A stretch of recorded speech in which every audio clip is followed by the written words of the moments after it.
Break के बाद आपका बहुत बहुत स्वागत है। खबरों में आगे बढ़ेंगे। आपको बता दें कि उत्तराखंड में 6 नए थानों का शुभारंभ किया गया है और ये सभी थाने ग्रामीण क्षेत्र में बनाए गए हैं। सीएम धामी नए थानों का उद्घाटन करते हुए कहा कि ग्रामीण क्षेत्रों में जहां पर भी रेगुलर पुलिस की जरूरत होगी वहां पर थाने की व्यवस्था की जाएगी। रविवार को पटवारी भर्ती परीक्षा के सकुशल संपन्न होने पर सीएम धामी ने कहा कि 1 लाख से ज्यादा छात्रों ने प्रतियोगी परीक्षा दी है। हमारी सरकार युवाओं के साथ खड़ी है। जिन भी लोगों ने पटवारी भर्ती परीक्षा के दौरान अफवाह फैलाने की कोशिश की है उनके खिलाफ कार्रवाई हुई है।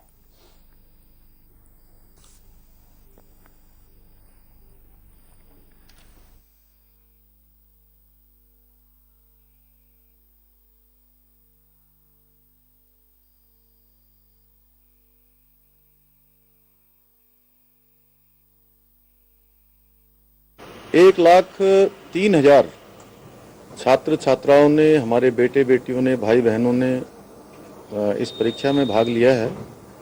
मैं उन सभी को शुभकामनाएं देता हूं भविष्य के लिए, और आयोग को भी, हमारे प्रशासन को भी, सभी को मैं बधाई देता हूं कि इतने सारे संदेहों के बीच में, तमाम प्रकार के मनगढ़ंत जो चीज़ें उछाली जा रही थी, स्थिति को संदेहास्पद बनाने का भरसक प्रयास किया गया। उसके बावजूद भी आयोग ने जहां और प्रशासन ने सफलतापूर्वक शांतिपूर्ण तरीके से इस परीक्षा को संपन्न किया और 1,03,000 छात्रों ने इसमें भाग लिया, जो बहुत बड़ी बात है। कुछ लोगों ने कुछ भ्रांतियां फैलाने का भी प्रयास किया है। हमारा जो नकल अध्यादेश आया है, उस नकल अध्यादेश से सारी परीक्षाएं निष्पक्ष होंगी, सारी नकल विहीन होंगी और पूरी तरह से जो योग्य छात्र होंगे, छात्राएं होंगी, भाई बहन होंगे, उन सभी को जगह मिलने वाली है। और जो भ्रामक खबरें फैला रहे हैं, नकल अध्यादेश में इसका प्रावधान भी है, इसलिए उनके खिलाफ कार्रवाई भी होगी।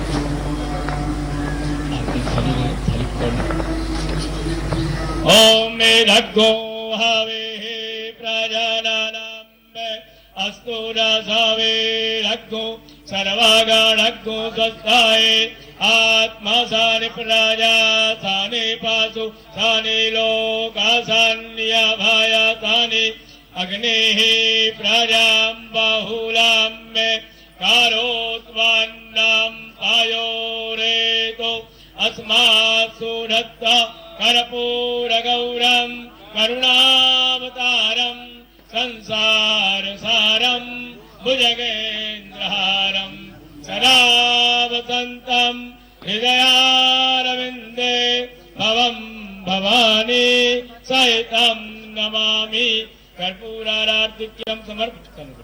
कर्पूरारार्तिक्यं समर्पयामि भगवती मां भागीरथी मां गंगादेव्यै नमः। जलेन शीतलीकरणं पुष्पैः देवता विवन्दनम्।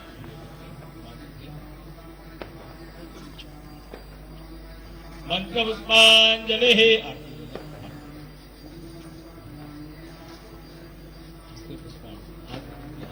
हस्तप्रक्षालनम्। गंगा गंगेति यो ब्रूयात् योजनानां प्रवर्तते मुच्यते सर्वपापेभ्यो विष्णुलोकं च गच्छति। गंगादेव्यै नमः। मंत्रपुष्पाञ्जलिं समर्पयामि। नमः पार्वतीपतये हर हर महादेव।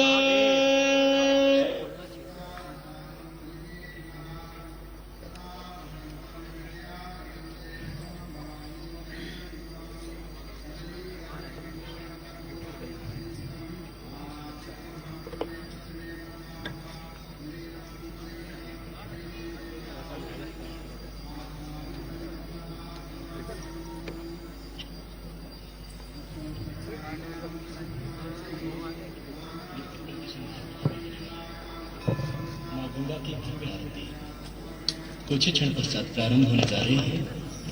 आइए तब तक हम सभी लोग मिलकर प्रेम भाव से जोरदार तालियों के साथ 2 मिनट हरिनाम संकीर्तन करें। गोविंद बोलो हरि गोपाल बोलो।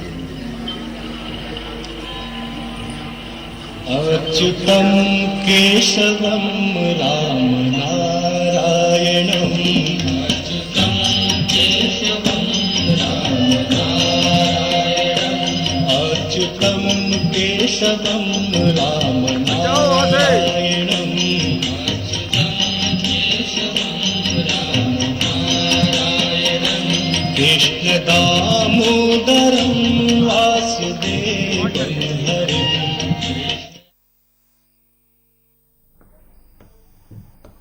और उधर उत्तराखंड में नकल विरोधी कानून लागू होने के बाद इस कानून के तहत रविवार को पहला केस दर्ज किया गया। उत्तराखंड के ADG law and order V Murugesan ने इस बात की जानकारी दी है। उन्होंने कहा कि रविवार को पटवारी भर्ती परीक्षा के दौरान उत्तरकाशी में पेपर लीक होने की भ्रामक खबर फैलाने को लेकर एक युवक पर यह मुकदमा दर्ज किया गया है। वी मुरुगेशन का कहना है कि पूरी परीक्षा को मानकों में ध्यान में रखकर संपन्न कराया गया है और जिन लोगों ने अफवाह फैलाने का काम किया है उनके खिलाफ विधिक कार्रवाई की जा रही है।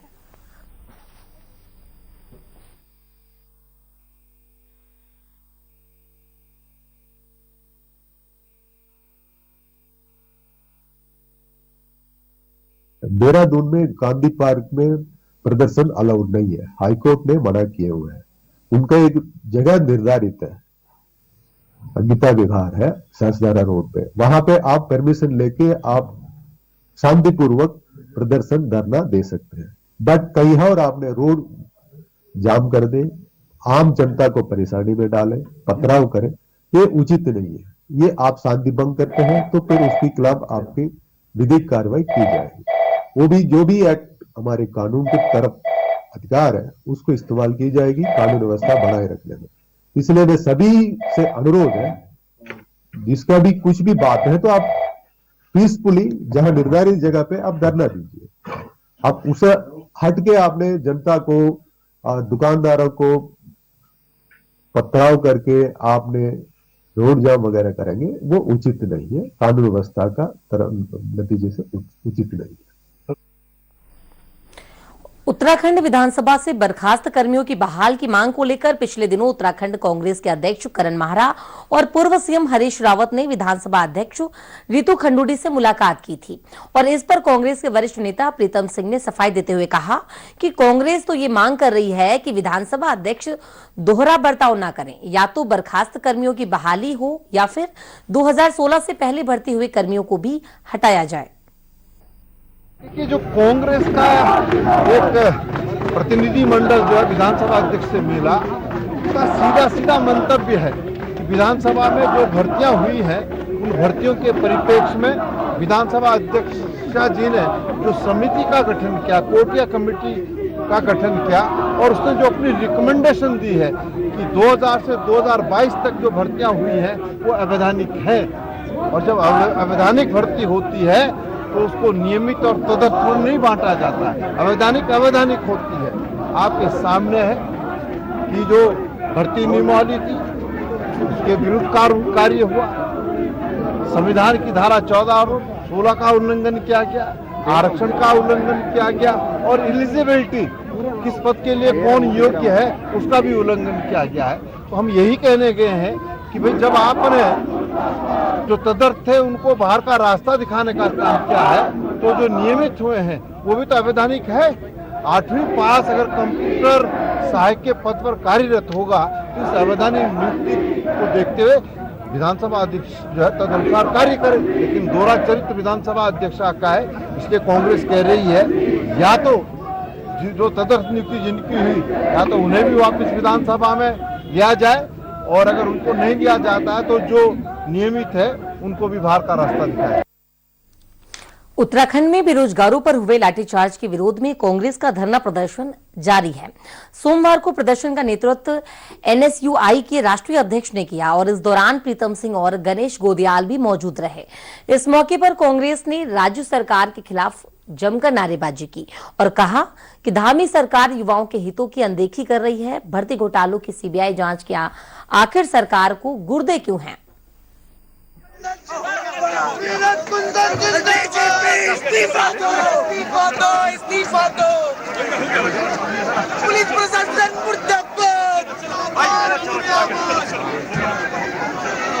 देखिए, मांगे बिल्कुल स्पष्ट हैं कि वर्तमान में जहां पे भाजपा की जो सरकार है, आए दिन यहाँ पे जो है परीक्षाएं जो है छात्रों की वो जो है वो लीक हो जाती हैं। आज के इस दौर में वर्तमान के समय में जो है उत्तराखंड की भाजपा की जो सरकार है, मानो उन्होंने पर्चा लीक में पीएचडी सी हासिल कर ली है मुख्यमंत्री साहब ने।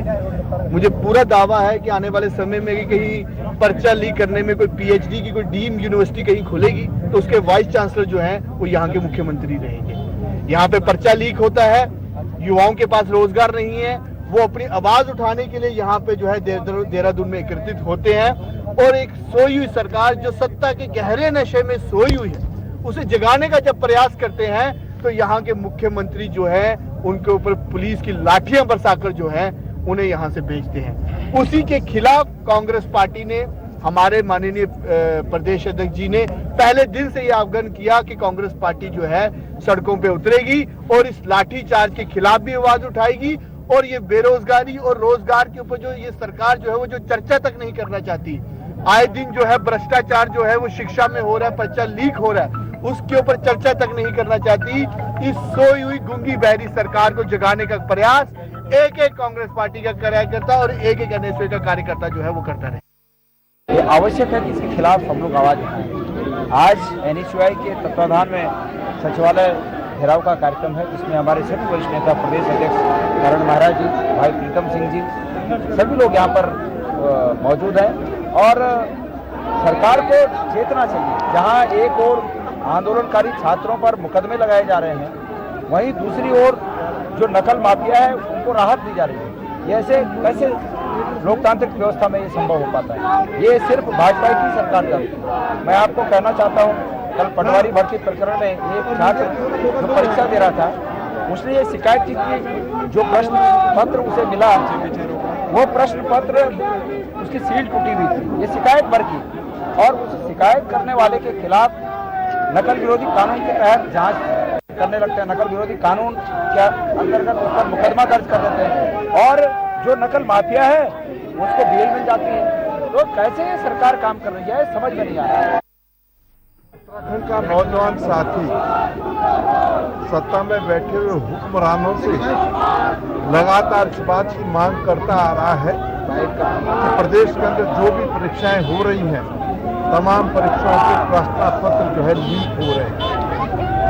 इसलिए नौजवान साथी चाहता है कि इसकी सीबीआई जांच हो, लेकिन सत्ता में बैठे हुए लोग सीबीआई जांच से कदम पीछे खींचने का काम कर रहे हैं और इसलिए नौजवान साथियों में आक्रोश है और शांतिपूर्ण तरीके से वो प्रदर्शन कर रहे थे। उन पर जिस तरीके से बर्बर लाठी चार्ज हुआ, हम उसकी कड़े शब्दों में निंदा करते हैं, भर्त्सना करते हैं और उसी कड़ी में प्रदेश कांग्रेस कमेटी ने लगातार जो है सरकार को घेरने का काम किया है और आज एनएसयूआई के हमारे साथियों के नेतृत्व में हम सरकार के खिलाफ सड़क पर उतर करके धरना प्रदर्शन करने का काम कर रहे हैं। नैनीताल जिले के रामगढ़ में राज्य सरकार ने उद्यान विभाग की जमीन को लीज पर दिए जाने का मामला तूल पकड़ता जा रहा है। बता दें आपको कि विरोध प्रदर्शन कर रहे लोगों के समर्थन में कांग्रेस में आ गई है। नेता प्रतिपक्ष यशपाल आर्य और हल्द्वानी के विधायक सुमित हृदयेश ने ये भी सरकार की मंशा पर सवाल खड़े किए हैं। यशपाल आर्य का कहना है कि उद्यान विभाग की बेशकीमती 100 नाली जमीन को सरकार ने सिडगुल के नाम पर अपने चहेतों को देने का काम किया है और वहीं सुमित हृदयेश का कहना है कि सरकार उत्तराखंड के जल जंगल और जमीन को नष्ट करने में लगी हुई है। कांग्रेस नेताओं का कहना है कि वो आने वाले बजट सत्र में इसका विरोध करेंगे और सत्र के दौरान सरकार से पूछा जाएगा कि आखिर खेती की इस जमीन को खुर्द बुर्द क्यों किया जा रहा है। देखिए, रामगढ़ उमागढ़ जहां पर 100 नाली जमीन सरकार द्वारा मुफ्त में सिडकुल के नाम पर अपने चहेतों को दे दी गई है, जहां पर विभिन्न प्रजातियों के फल के पौधे विकसित किए जाते थे, प्रजातियां विकसित की जाती थी। आलू की नई किस्में वैरायटीज वहाँ पर पैदा की जाती थी, आज उसको खुर्द-बुर्द करने की सरकार द्वारा साजिश की गई है और सारी जमीन का शासनादेश लागू हो चुका है। हमने वहाँ धरना भी दिया है और इस विधानसभा जो अगला हमारा बजट सत्र शुरू होने जा रहा है, हम इसमें निश्चित रूप से नियमों के तहत सरकार से सवाल पूछेंगे कि आखिरकार यह जमीन, कीमती जमीन और जो रामगढ़ का उद्यान विभाग की जमीन को किस तरह क्यों दे दी गई। ऋषिकेश एम्स के सुरक्षा कर्मियों ने कार्य बहिष्कार कर एम्स प्रशासन के खिलाफ प्रदर्शन किया है और जुलूस निकाला है। दरअसल इन सुरक्षा कर्मियों को आउटसोर्स कंपनी के जरिए भर्ती किया गया, लेकिन एम्स प्रशासन अब इन सुरक्षा कर्मियों को हटाकर उपनल के जरिए सुरक्षा कर्मी की भर्ती करने की तैयारी में है। आपको बता दें कि अपनी नौकरी पर खतरा मंडराता देख एम्स के सुरक्षा कर्मियों ने एम्स प्रशासन के खिलाफ जमकर नारेबाजी की है और इन सुरक्षा कर्मियों का कहना है कि महिला सुरक्षा कर्मियों को नई ड्रेस वितरित की गई है, जबकि 214 पुरुष सुरक्षा कर्मियों को नई ड्रेस नहीं दी गई है और इसीलिए इन्हें नौकरी जाने का अंदेशा सता रहा है।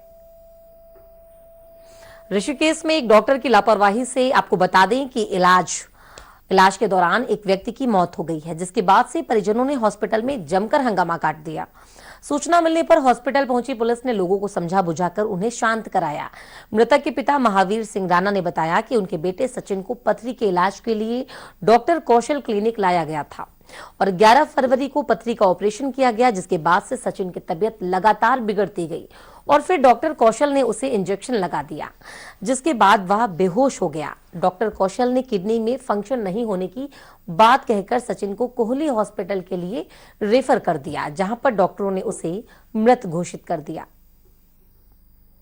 नैनीताल में भीमताल झील से पुलिस ने एक शव निकाला है। आपको बता दें कि पुलिस ने नाव के जरिए शव को झील से निकाला और बताया जा रहा है कि एक व्यक्ति कई दिन से झील में डूबा हुआ था और उसका शव आज स्थानीय लोगों को दिखाई दिया। उन्होंने इसकी सूचना पुलिस को दे दी। हालांकि पुलिस ने शव को झील से निकाल लिया है लेकिन अभी तक शव की पहचान नहीं हो पाई है। फिलहाल आगे की कार्रवाई की जा रही है।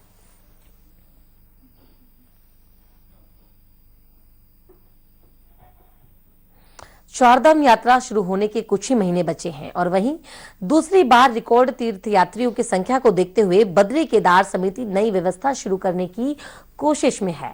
इसके लिए देश के अलग अलग 4 बड़े मंदिरों में टीमें भेज रही है और उनके साथ दून विश्वविद्यालय के रिसर्च स्कॉलर भी होंगे। ये टीम वीआईपी दर्शन चढ़ावे से लेकर मंदिर मैनेजमेंट के बारे में जानकारी लेगी और उसकी रिपोर्ट मंदिर समिति को देगी।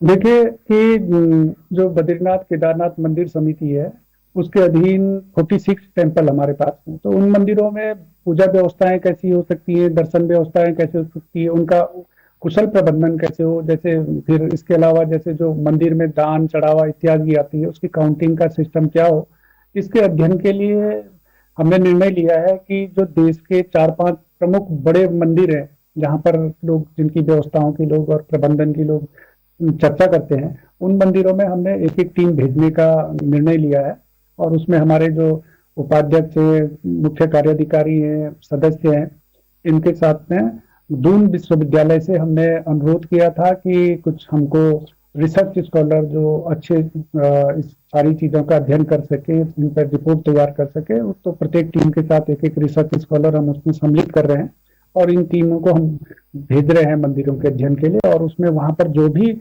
हमको उचित व्यवस्थाएं लगेंगी, जो अनुकूल होंगे हमारे यहाँ के प्रदेश के हिसाब से, उन व्यवस्थाओं को हम लागू करने का प्रयास करेंगे। क्योंकि इस वर्ष अप्रैल में कपाट खुल रहे हैं तो हमारा प्रयास है कि जल्द से जल्द और 15 फरवरी तक ये जो हमारे अध्ययन दल हैं ये मंदिरों का अध्ययन करके लौट आएंगे और इसी फरवरी माह में के अंत में हम इस अध्ययन जो भी उनकी रिपोर्ट आएंगी उन पर विचार विमर्श करके और कोई जो भी हमको यहाँ पर लागू करनी होंगी नई व्यवस्थाएं उसके बारे में हम चर्चा करेंगे।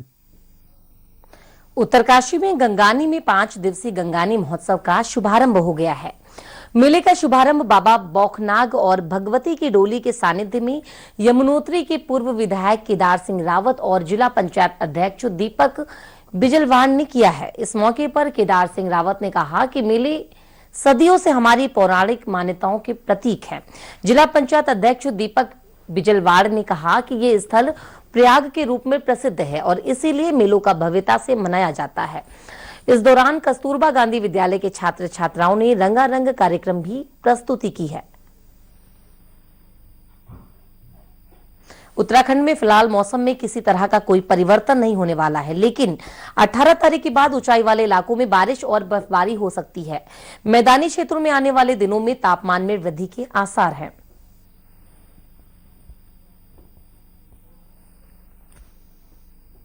हाँ, इस समय जो तापमान है, करीब जो अधिकतम तापमान अगर बात करें तो एकदम सामान्य के आसपास है।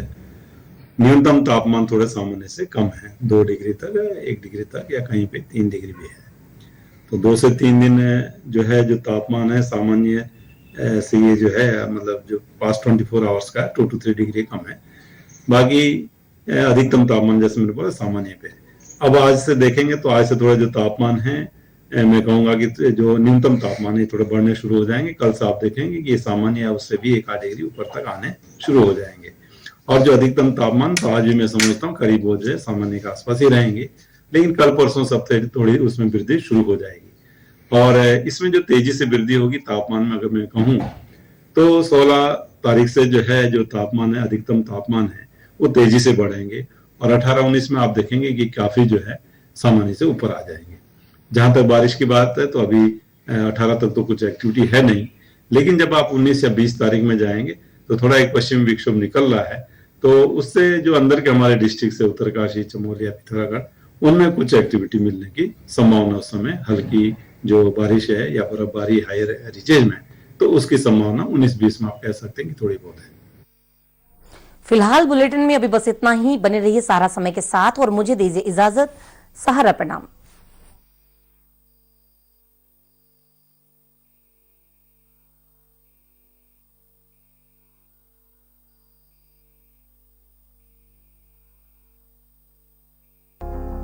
मैं बसंत की बहार भी हूं, मैं वर्षा का नम श्रृंगार भी।